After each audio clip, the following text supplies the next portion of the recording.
I mean, if you look at GCC specifically, generally speaking, the GCC being dependent on oil revenues, this is not sustainable. I think every country, specifically Saudi lately, identified, say, this cannot continue. We've got to diversify our economy.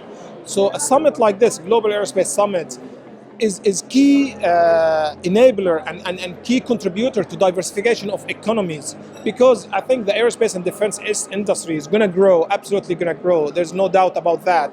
In Saudi specifically, our crown prince said only 2% of everything we spend on defense is localized.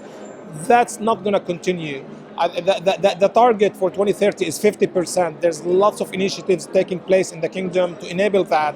And I believe a summit like this will be great platform to exchange ideas and views and to enable this to happen. I think from our company perspectives, we are a global company, but we are local where we operate. So in UAE and Saudi, we are considered like a local company, but with truly international capabilities.